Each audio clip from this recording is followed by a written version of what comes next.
Hi, Caitlin. I'm Rebecca. I'm really glad to have you here today. How are you doing? Hi, Rebecca.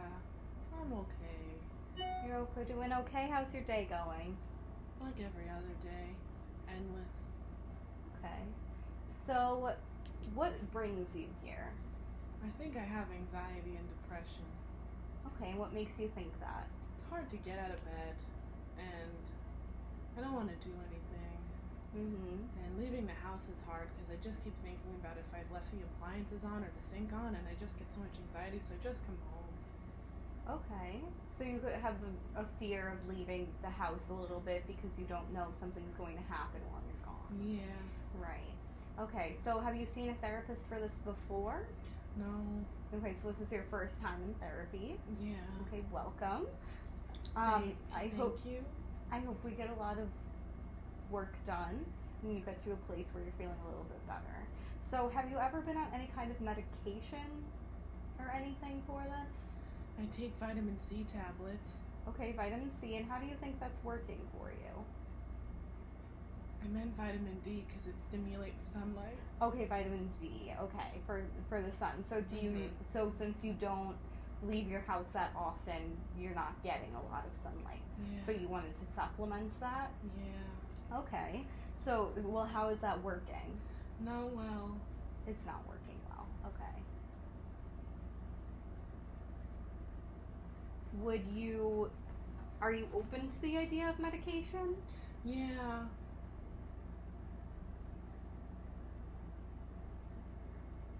Okay. And then when do you think the anxiety and depression really started? Oh boy. When I was 12, my dad was run over by a drunk driver, Oh, wow. and so I think maybe it started then. Wow, that's a very traumatic experience. Yeah. I'm really sorry to hear that. We were just walking up to the dairy barn.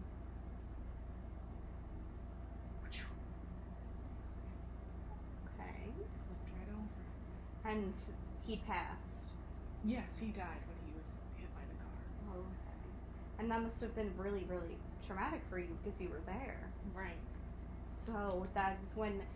Do you think that the anxiety and depression started at the same time, or did one come first? I think that the anxiety started first because then I had to help my mom take care of my 3 younger sisters. Oh, wow. And my mom is a lovely woman and worked really hard, but we think she was bipolar. Oh, so she's passed as well? Yes. Okay. That sounds like a really large burden to take on at such a young age, to have to help your mom take care of your younger siblings after such a traumatic thing happened to you. Did you receive any care at the time after your father had passed? No. So you didn't receive any kind of mental health care or anything after that happened? No, the priest came over and told us that our dad probably went to heaven. But That's it didn't. nice. Yeah. Okay. But that was it. Okay. So are you spiritual yourself? You were raised in religion? Not really anymore. Okay, so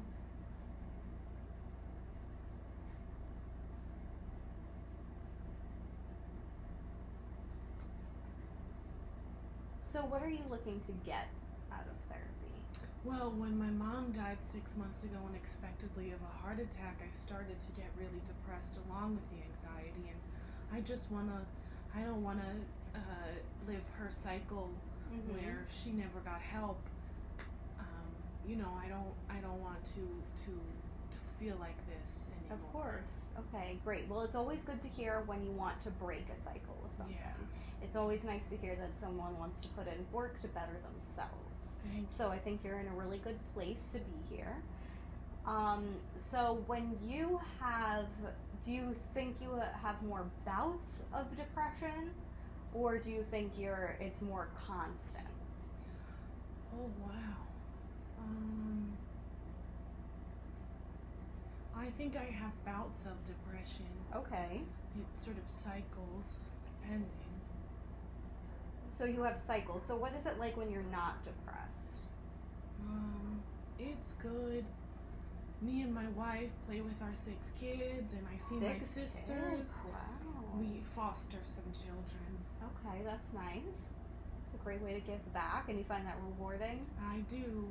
Okay.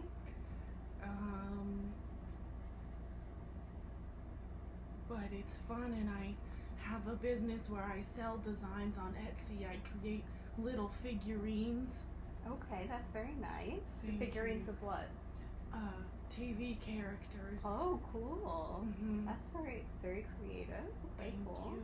So when you are in a current depressive state, do you sometimes feel larger than life, or like you spend a lot of money, or you have a lot of energy? No. No, you don't experience that? No. So it's just sort of like you feel flatlined, Yeah. as opposed to some sort of like nothingness or depression. Yeah. Okay, so it's more like a flat line. Gotcha. And how about your anxiety? The anxiety's always there, Mhm. at least a little bit. Like when we take all of our 6 children out to the park or something, I get a lot of anxiety about them Of course. near anything because, I'm afraid of them dying in a tragic accident like my father. Of course, and I think that if anybody was in your situation, they would feel the same way. Right. Especially 6 children is a lot of children. That's So true. bringing all of them to a park and having all of that sort of chaos in your Mhm. life, I'm sure it's a lot to handle. Do you feel that way? Yeah. So it's a lot. So how does your wife help with that? She helps a lot. She works in finance. Okay. So she's busy a lot of the time. So I am the primary caretaker of the children. Mm-hmm. But when my mom was alive, she used to help me, and my wife's mother helps us. Do you feel like after your mom passed, you really felt like you lost a lot of help? Yeah. Okay, so you're right now you're feeling especially overwhelmed Yeah. with everything. It's Okay. also weird to be an orphan. Of course, understandable. I think a lot of people feel that way after both of their parents have passed, Mhm. especially because you're so young right now. It's a Yeah. young age to lose both of your parents Yeah. by now. So do you have any other kind of social support outside of your family? Me and my sister see each other a lot, and I have friends that we see when we can. Okay, but I'm sure it's hard to make time for socialization Yes. with your kids and your Yeah. wife and everything like that. So, all right. And what do you do for fun? Well, I like to ice skate and do outside activities, especially with the kids, because it tires them out, so they go to sleep. Mm-hmm. And I like to paint along with my figurines, but I don't sell the paintings because Okay. it's just for me. Right. Okay. So I'm sure that it's difficult though, feeling when you get into those depressive anxiety states when you like doing outdoor activities, but you find it hard to leave the house. Yeah. So I'm sure that it brings some trouble to you. Yeah, I like to be outside and to enjoy the nature, but it's hard. But I feel like if I leave, something's going to happen. Right, of course. And then it's like you're in the house and you feel like something's going to happen, Yeah. and then when you leave, you feel like something's going to happen. It's like never ending. Yes. Right, so it's like never ending stress. All right. So I think for next time, I would like you to come up with some key things that trigger your anxiety, and we can create like some basic fears. Mm-hmm. And then maybe we can work through them a little bit Okay. and try to alleviate some of your anxiety. And you did say that medication was something that you were open to, so I'm going to give you a number for a psychiatrist that can Okay. maybe help you prescribe something that may make you feel a little bit better. We can see how you feel about that and how they feel and see if that's something that may help. Is there anything else that you'd like to share? No, thank you for your time. Does that sound good to you? It sounds good. Okay, great. Thank you. Thank you.